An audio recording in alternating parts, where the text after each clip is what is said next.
I'm back for part 2 of the tips of if you're just getting started in the gumball business. Again, my name is Phil, and this is Phil's Gumball Adventures. So we did the basic ones, and there's a couple of other ones in particular, but I'm going to skip ahead to locations. If you are scouting locations, there's a lot of places that you can go that you ordinarily wouldn't think would be a good place to go to. Anywhere there is a waiting room is ideal. Automotive shops, gun shops, barber shops, salons. I'm a little shy to say food places, restaurants and whatnot. You could probably do that, but I think that in certain states there's an ordinance for that. So you need to kind of investigate that a little further. Also, if you go to like big chain places like Target or Walmart or any places like those, I think there's a set of rules that go with them too. So you got to apply for those locations as well.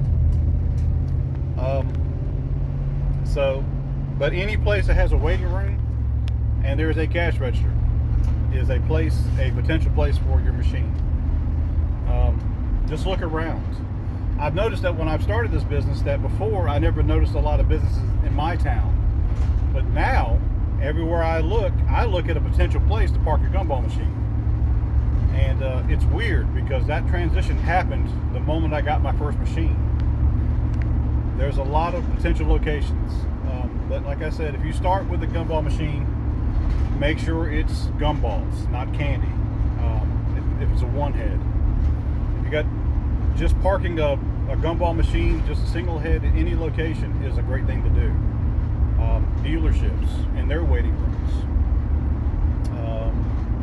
Any place that's not near a convenience store would be ideal. You're going to want a location where they see your machine as a savior and not as a hindrance. And that's kind of the thing. If you do a two-head machine, remember, one of those heads has to be gumballs. The second one can be Skittles. It could be hot tamales. It could be peanut M&Ms, as long as it's a cold area or well air-conditioned room, peanut M&Ms. They go over like wildfire. If you have to have a fourth, Mike and Ike's, if you can find them. They're getting harder to locate unless you special order them in. And if you do order them in, make sure you get a good price on them, because again, these locations that are selling them are jacking the price up on them, so you got to be careful with that. Hopefully you've got a wholesale place that you can buy from. Hot tamales is actually a pretty good one if you find the crowd that likes the hot tamales. So locations are abundant in your town or city. Wherever you're at, you can take them just about anywhere. But the key to these locations is make sure that there are people there who actually work there, who are within line of sight of your machine. You got to remember, they're not going to worry about your machine walking out the door if they don't know who you are. If they've ever met you and you never took the time to introduce yourself, what you're about, and do a little business with them as well, not just park your machine there and then walk off. Take time to learn their business so that there's a rapport there between you two, so that somebody they're unfamiliar with comes in and grabs your machine, they might actually say something. They'll probably stop the person. Say, hey, you're not the guy that owns this machine. And you got to let them know no one else is doing your machines. It's just you. You didn't hire a partner. There's no other entity that is taking over your business. Unless you inform them yourself, somebody's basically just stealing your property. So it's good to get to know the people who own the business you're putting your machine in. I can't stress that enough. Don't just park it and leave. Some people think, well, it's a used machine, it's a reasonable loss. It's not. I would take that personal. So again, build a rapport with your customer. That's basically tip number 7 at this point. You're going to want to get to know the people that you're selling to. And the reason why is because they need to know that you care. They need to know that, if they've got recommendations, that you're going to try to help them out with it. If you got a 3-head or a 4-head machine, you can be very liberal with your choices as far as what to put in the machine. As long as head number 1 has gumballs in it, that's where you need to start. The other 3 are whatever you can work with that's a good in price. That's the other thing. Going into tip number 9, we're going to skip 8. If you buy machines online, Specify that the head has to be gumballs. A lot of machines that I bought earlier on were just candy vending machines. Now I know why they were so cheap.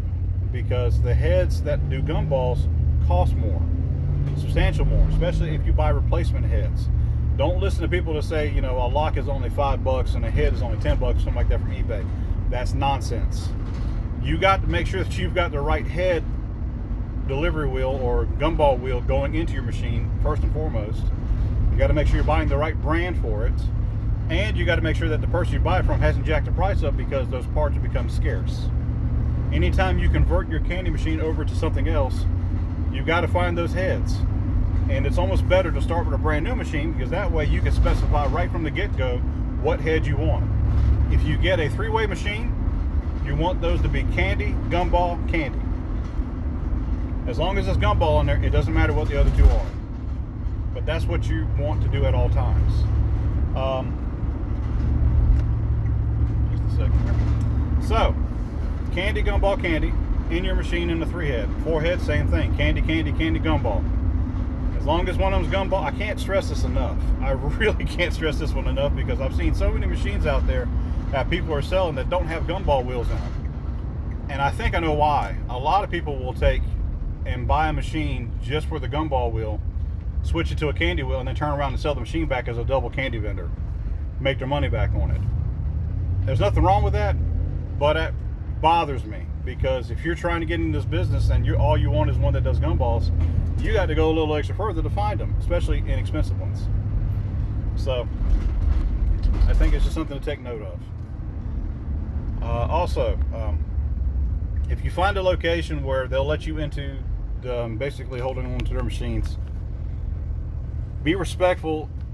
If you see another machine there, another candy machine, don't do anything to mess with their machine. Don't throw any change into it to try to jack it up and make it where it doesn't work. It's an honorable business to be into. There's enough room for your machine and theirs. You might want to make sure that you're not selling the same product that they're selling. But if you get the space in there to do it, you're going to want to make sure that you hold on to that space at all times. And being respectful of other machines in that spot will just make things a little easier. In some cases, I've gotten into the habit where if I come into a business that's already got a machine in it, I'll put a note on theirs, ask them if they're interested in selling theirs so that I can take theirs over. And if that's part of a route where they don't really want to do anymore, then you haven't lost anything. If they don't really want to sell it to you, that's fine too. But, you know, it's a shot in the dark. At least you know it's established, and you may gain another machine though. Somebody might be tired of the business. It's hard to say, but it's worth trying. You never know. The answer is always no until you ask. And that's the best thing I've heard in a long time. Tip number 11, transporting your machines. Once you get your machine, there's two ways you can do it.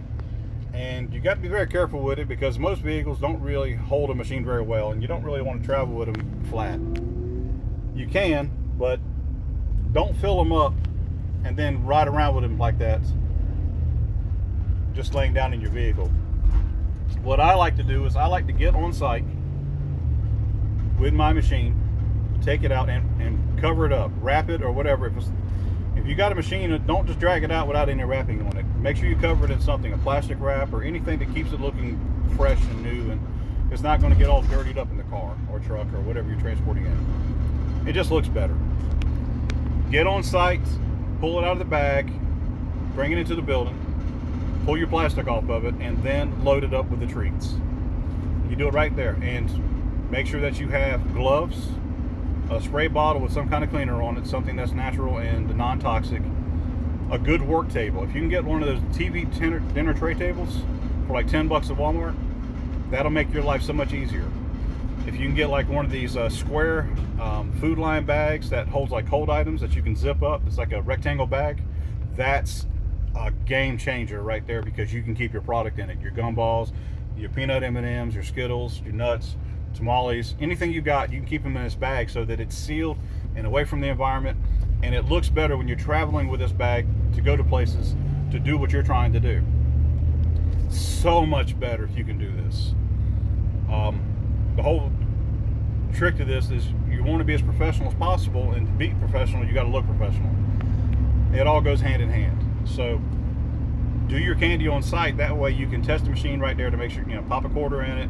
She spits out the candy, put the candy back into it, put the quarter in the next one, and keep right on going, and make sure all 4 or 3 or 2 or 1 heads is spitting out like it's supposed to. Once that's verified, you're good to go. Set your machine up, put it where they tell you to put it, in the location that is desirable for both you and them. Ultimately, they got the final say, so don't argue if it's in a spot that you may not like. Your option is to take your machine back out if they stick it in the back corner somewhere that's not doing it good for anybody. Their option is to put it wherever they want because they own the space. So just always remember that. You don't own the space, you just own the machine, and they can tell you to take it out at any time they want. The goal is to make sure that that doesn't happen. So you do what you can to make sure that doesn't happen. Next thing, with the locations where you put your candy and how you got everything set up, you got to come back at least in a week's time or a week and a half. Don't wait 2 or 3 weeks, or don't wait a month. You need to come back in about a week or so. And this is what I call like a check. You're doing basically a maintenance check to make sure that the machine's doing what it's supposed to. If they've got any issues, because remember, they're not always going to call you, depending on how well you know the people you put this machine in. You need to do maintenance checks on this to make sure the machine's still working fine. If they got any recommendations, if there's something else that they want along with the product you've already given them, or if they need to make a change in the product that you got. Any questions, any statements, any kind of feedback, that's what you're looking for. Feedback is what keeps you growing and keeps you learning. So these are the tips that I've got for you as of right now. I've got more, but I'm saving that for another video just so this doesn't drag on too long here. So just keep on plugging away. You've got this. I believe in you. And we're all in this together. So happy selling. This is Phil, Gumball Adventures.